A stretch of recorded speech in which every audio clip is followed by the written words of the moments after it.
चंद्रकला, सह आचार्य समाजशास्त्र, राजकीय स्नातकोत्तर महाविद्यालय बयाना में समाजशास्त्र के बीए पार्ट 1 के सभी विद्यार्थियों का स्वागत करती हूँ। तो बच्चों, आज हम आपके लिए आपके फर्स्ट पेपर की फर्स्ट यूनिट से समाजशास्त्र की विषय वस्तु नामक टॉपिक को लेकर उपस्थित हुए हैं। तो आज का टॉपिक है सब्जेक्ट मैटर ऑफ सोशियोलॉजी। चलिए टॉपिक को शुरू करते हैं। किसी भी विषय की विषय वस्तु से तात्पर्य उन पहलुओं अथवा बातों से होता है जिनका अध्ययन उस विषय के अंतर्गत किया जाता है। ठीक है। विषय वस्तु का निर्धारण करना इसलिए अनिवार्य है क्योंकि किसी भी विषय में सभी पहलुओं या बातों का अध्ययन आप नहीं कर सकते हैं। ऐसा किसी भी विषय विशेष को अन्य विषयों से अलग करने के लिए ज़रूरी भी है।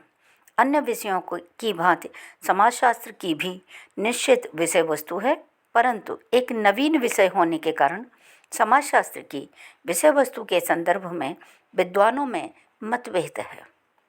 हम यहाँ कुछ विद्वानों का जो विचार हैं वो आपके समक्ष प्रस्तुत करते हैं और उससे आपको समाजशास्त्र की विषय वस्तु स्पष्ट हो जाएगी। सबसे पहले हम जिन्सवर्ग का दृष्टिकोण आपके समक्ष रखते हैं। जिन्सवर्ग ने क्या बताया? जिन्सवर्ग के अनुसार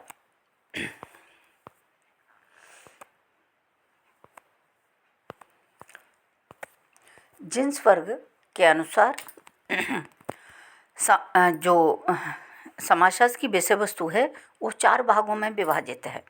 पहला देखिए, सामाजिक स्वरूप शास्त्र, दूसरा है सामाजिक नियंत्रण, तीसरा है सामाजिक व्याधिकी, चौथा है सामाजिक प्रक्रियाएं। ये 4 चीज़ें हैं जो समाजशास्त्र की विषय वस्तु के अंतर्गत अध्ययन की जाती हैं। तो सामाजिक स्वरूप शास्त्र अर्थात सोशल मॉर्फोलॉजी, इस श्रेणी के अंतर्गत समाज के उन स्वरूपों अर्थात आकार, प्रकार, सामाजिक समूहों, संस्थाओं आदि का अध्ययन किया जाता है जो सामाजिक संरचना के निर्माण में मूलभूत होते हैं, बेसिक होते हैं। इसमें समाज के आकार को बनाने वाले तत्वों का अध्ययन भी शामिल है। अब दूसरा देखते हैं, सामाजिक नियंत्रण। इसमें सामाजिक जीवन को नियंत्रित करने वाले तत्व शामिल होते हैं, जैसे कानून हैं, प्रथाएं हैं, परंपराएं हैं, रूढ़ियाँ हैं इत्यादि। इन सब का अध्ययन किया जाता है। ठीक है। तीसरा देखते हैं, सामाजिक व्याधिकी। इस शाखा के अंतर्गत सामाजिक समस्याओं तथा समाज के संगठन को छिन्न भिन्न करने वाले या समाज को विघटित करने वाले कारकों का अध्ययन किया जाता है। ये भी ज़रूरी है। अगर हम व्याधिकी का पता नहीं करेंगे तो व्याधिकी को दूर कैसे करेंगे? तो समाजशास्त्र में सामाजिक व्याधिकी के अंतर्गत अपराध है, बाल अपराध हैं, वेश्यावृत्ति हैं और भी सामाजिक जो समस्याएं हैं उन सब का अध्ययन इसके अंतर्गत किया जाता है। क्योंकि इससे सामाजिक व्यवस्था को खतरा होता है। चौथा देखते हैं, सामाजिक प्रक्रियाएं। इसके अंतर्गत व्यक्तियों तथा समूहों के मध्य पाए जाने वाली अंतर क्रियाओं का अध्ययन किया जाता है। एक समाज में समूहों तथा व्यक्तियों के मध्य सहयोग, संघर्ष, सात्मीकरण, व्यवस्थापन आदि प्रक्रियाओं के रूप में पाए जाते हैं तथा समाजशास्त्र इस शाखा के अंतर्गत इन सभी प्रक्रियाओं का अध्ययन करता है। तो ये मैंने आपको बताया जिन्सवर्ग का दृष्टिकोण। अब हम देखते हैं दुर्खीम का दृष्टिकोण। दुर्खीम बहुत ही फेमस और बहुत ही महत्वपूर्ण समाजशास्त्री हैं इस संबंध में। तो दुर्खीम ने समाजशास्त्र के विषय वस्तु को 3 भागों में डिवाइड किया है। पहला है सामाजिक स्वरूप शास्त्र अर्थात सोशल मॉर्फोलॉजी और दूसरा है सामाजिक शरीर रचना अर्थात सोशल फिजियोलॉजी और तीसरा है सामान्य समाजशास्त्र। तो अब इनको थोड़ा सा इन पर दृष्टिपात करते हैं। तो पहला देखते हैं, दुर्खीम के अकॉर्डिंग सामाजिक स्वरूप शास्त्र के अंतर्गत सामाजिक संगठन बनाए रखने में सहायता करने वाली शक्तियों का अध्ययन किया जाता है। इसमें मुख्यतः भौगोलिक परिस्थितियां हैं, जैसे जनसंख्या का घनत्व क्या है, जिनका प्रभाव समाज के संगठन पर पड़ता है, तो इन सब का अध्ययन किया जाता है। दूसरा है सामाजिक शरीर रचना। यह खंड अनेक उपखंडों में वर्गीकृत है। इसके अंतर्गत वे विषय आते हैं जिनका अध्ययन अन्य विशेष विज्ञान करते हैं, जैसे धर्म का समाजशास्त्र, कानून का समाजशास्त्र, ज्ञान का समाजशास्त्र इत्यादि इत्यादि। समाजशास्त्र इन समाजशास्त्रीय दृष्टिकोणों पर भी अध्ययन करता है। तो अब हम देखते हैं आपका सामान्य समाजशास्त्र। ठीक है, तो इसमें क्या है, सामान्य समाजशास्त्र में इसमें उन विधियों का अध्ययन किया जाता है जो सामान्य हितों या सामाजिक नियमों को सुरक्षित रखने के लिए महत्वपूर्ण हैं। दुर्खीम के दृष्टिकोण में यह भाग समाज का दार्शनिक अंग है। अब मैं आपको बताती हूँ सोरोकिन का दृष्टिकोण क्या है। सोरोकिन ने समाजशास्त्र एक सामान्य विज्ञान माना है। उन्होंने समाजशास्त्र की विषय वस्तु में निम्नलिखित बातों को शामिल किया है। समाज के पृथक पृथक अंगों के पारस्परिक संबंधों का अध्ययन, जैसे धार्मिक तथा पारिवारिक, आर्थिक, राजनीतिक आदि संबंधों का अध्ययन इसमें किया जाएगा। दूसरा भाग इनका है सामाजिक और गैर सामाजिक संगठनों के पारस्परिक संबंध, जैसे भौगोलिक, जैविक घटनाओं का, सामाजिक जीवन से संबंधों का अध्ययन इत्यादि। तीसरा इनका है उन सामान्य लक्षणों का अध्ययन जो कि समाज के सभी सामाजिक घटकों में पाए जाते हैं। तो ये रहे विचार आपके सोरोकिन के। अब हम एक दृष्टि डालते हैं इंकल्स के विचारों पर। एलेक्स इंकल्स नाम के जो समाजशास्त्री हैं, उन्होंने एक पुस्तक लिखी है जिसका नाम है व्हाट इज़ सोशियोलॉजी। इस पुस्तक में समाजशास्त्र की विषय वस्तु का निर्धारण निम्नलिखित 3 विधियों द्वारा किया गया है। पहली विधि उन्होंने बताई है ऐतिहासिक विधि। इस विधि द्वारा इंकल्स ने ये जानने का प्रयास किया है कि समाजशास्त्र के जन्मदाताओं ने इसकी विषय वस्तु के बारे में क्या कहा है। ठीक है, इतनी बात समझ में आई। इसमें इन्होंने 4 ऐसे प्रारंभिक समाजशास्त्रियों के विचारों का उल्लेख किया है जो समाजशास्त्र को विज्ञान बनाने में महत्वपूर्ण भूमिका निभाते हैं। तो पहले हैं इसमें अगस्त कॉम्टे, दूसरे हैं हर्बर्ट स्पेंसर, तीसरे हैं इमाइल दुर्खीम और चौथे हैं मैक्स वेबर। ये 4 स्तंभ हैं समाजशास्त्र को विज्ञान बनाने में अग्रणी समाजशास्त्री हैं। तो सबसे पहले हम देखते हैं अगस्त कॉम्टे। तो अगस्त कॉम्टे समाजशास्त्र के जन्मदाता माने जाते हैं। इन्होंने ही 1838 में सबसे पहले समाजशास्त्र शब्द का प्रयोग किया था। इन्होंने अपना अधिक ध्यान समाजशास्त्र के अस्तित्व को स्वीकार करने में ही लगाया।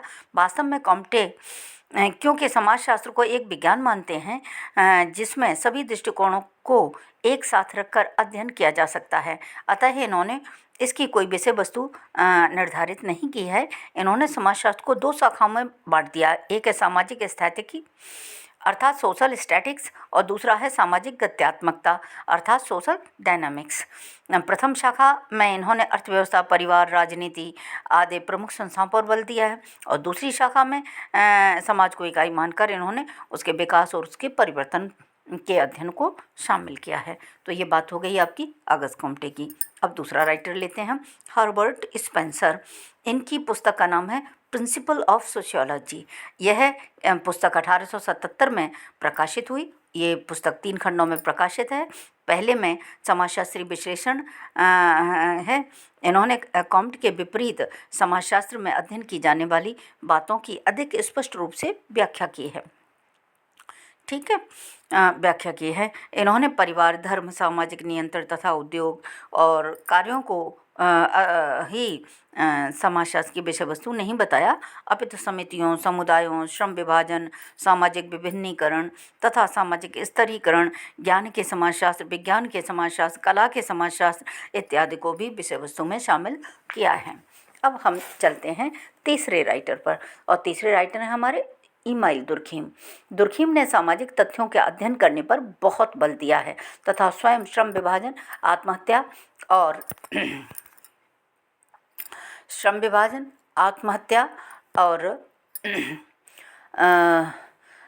धर्म जैसे सामाजिक तथ्यों का अध्ययन किया है। इन्होंने व्यक्तित्व, धर्म, कानून, प्रतिमान, अपराध, जनसंख्या, विज्ञान, कला आदि को तथा आर्थिक पहलुओं के समाजशास्त्रीय अध्ययन को समाजशास्त्र की विषय वस्तु में विशेष स्थान दिया है। तो इस तरह से इमाइल तुर्की बहुत महत्वपूर्ण स्थान रखते हैं समाजशास्त्र की विषय वस्तु को निर्धारित करने में। अब चौथा राइटर लेते हैं मैक्स वेबर, बहुत ही इम्पोर्टेंट राइटर हैं। मैक्स वेबर ने सामाजिक क्रिया, धर्म, आर्थिक जीवन के अनुपम पहलुओं जिनमें मुद्रा तथा श्रम विभाजन भी शामिल है, राजनीतिक दल, राजनीतिक शक्ति, सत्ता, अधिकारी तंत्र तथा अन्य बड़े संगठनों, जाति, वर्ग, नगर और संगीत पर स्वयं अध्ययन किया और इनकी महत्ता पर प्रकाश डाला और इस तरह से इन्होंने इसको इसमें शामिल किया। अब हम एक और आपको इसका जो सेकंड पार्ट है, ऐतिहासिक विधि मैंने आपको बता दी, अब आनुभाविक विधि और बता देती हूँ और उसके साथ ही आपकी विषय वस्तु पूरी हो जाएगी। आनुभाविक विधि में क्या है, इस विधि द्वारा इंकल्स ने यह जानने का प्रयास किया है कि आज समाजशास्त्र में किन बातों को अधिक महत्व दिया जा रहा है, अर्थात समकालीन समाजशास्त्री क्या कर रहे हैं, यह पता 3 स्रोतों द्वारा लगाया जा सकता है। क्या? समाजशास्त्र की पाठ्य पुस्तकें का विश्लेषण, यानी पहला है ये। दूसरा देखिए, विभिन्न विद्वानों द्वारा समाजशास्त्र की विभिन्न शाखाओं का समर्थन, ये दूसरा है। अब तीसरा देखिए, अनुसंधान पत्रिकाओं व अन्य रिपोर्टों में प्रकाशित लेख। तो ये उन्होंने दूसरी विधि बता दी आपको। अब चलते हैं हॉर्नल हार्ट। हॉर्नल हार्ट ने 1952 ईस्वी से 1958 ईस्वी तक की अवधि में अमेरिका में प्रकाशित 24 पाठ्य पुस्तकों का विश्लेषण करके 12 ऐसे पहलुओं या बातों का पता लगाया जिन्हें कम से कम 20 पाठ्य पुस्तकों में शामिल किया गया था। तो ये बात बहुत ही महत्वपूर्ण है, इसीलिए मैं आपको बता रही हूँ। अब इनको एक एक करके देख लीजिए। समाजशास्त्र में वैज्ञानिक पद्धति, यानी ये विषय वस्तु में होनी चाहिए, साइंटिफिक मेथड इन सोशियोलॉजी। दूसरा, समाज में व्यक्तित्व, पर्सनैलिटी इन सोसाइटी। तीसरा, संस्कृति यानी कल्चर भी इसमें शामिल होनी चाहिए विषय वस्तु में। चौथा, मानव समूह, ह्यूमन ग्रुप्स इसमें शामिल होने चाहिए। और समाजशास्त्र की विषय वस्तु में जनसंख्या का भी विवरण होना चाहिए। तो जनसंख्या है, और छठवां है इसमें जाति तथा वर्ग, और सातवां है प्रजाति, आठवां है सामाजिक परिवर्तन, क्योंकि इनको इग्नोर नहीं कर सकते आप। आठवां है आपका सामाजिक परिवर्तन, और नौवां है आर्थिक संस्थाएं, और 10वां है आपका परिवार। इनको भी समाजशास्त्र की विषय वस्तु में शामिल किया है। और 11वां है शिक्षा यानी एजुकेशन, और 12वां है धर्म अर्थात रिलीजन। तो इस तरह से इन सारी चीज़ों को हॉर्नल हार्ट नाम के समाजशास्त्री ने शामिल किया है।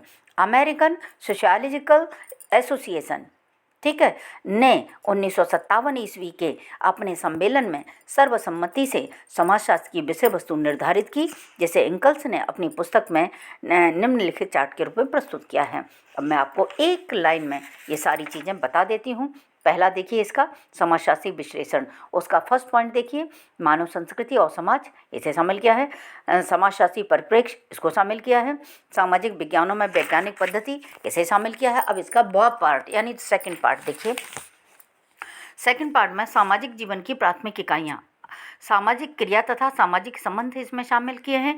मानव का व्यक्तित्व शामिल किया है, समूह शामिल किए हैं, समुदाय, समितियां, जनसंख्या और समाज, ये 7 टॉपिक इसमें शामिल किए हैं। अब तीसरे वाले टॉपिक को देखिए, मूलभूत सामाजिक संस्थाएं। ये बहुत ही इंपॉर्टेंट चीज़ जो आपको बता रही हूँ।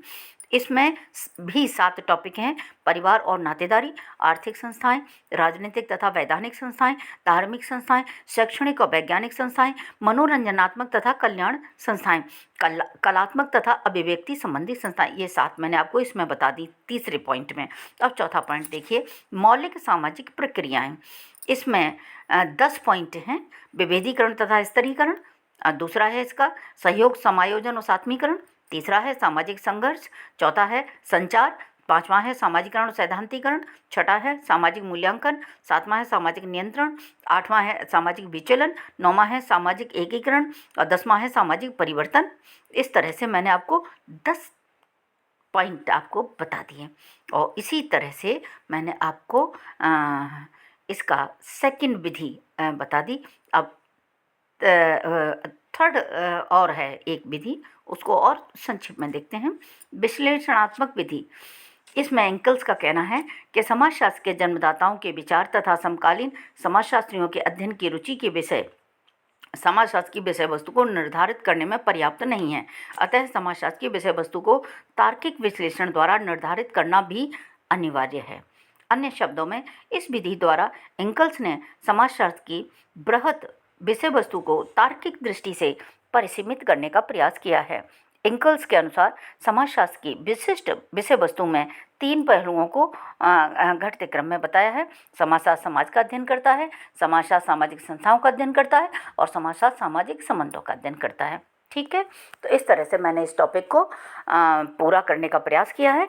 इसमें कोई भी चीज़ आपको समझ नहीं आई हो तो आप मुझे कॉल कर सकते हैं, मेरे व्हाट्सएप ग्रुप पर अपनी प्रॉब्लम शेयर कर सकते हैं, या मेरे ईमेल आईडी पर आप मुझे अपनी प्रॉब्लम बता सकते हैं, जिसे मैं जल्दी से जल्दी सॉल्व करने का प्रयास करूँगी। Thank you very much. कल फिर मिलते हैं एक नए टॉपिक के साथ।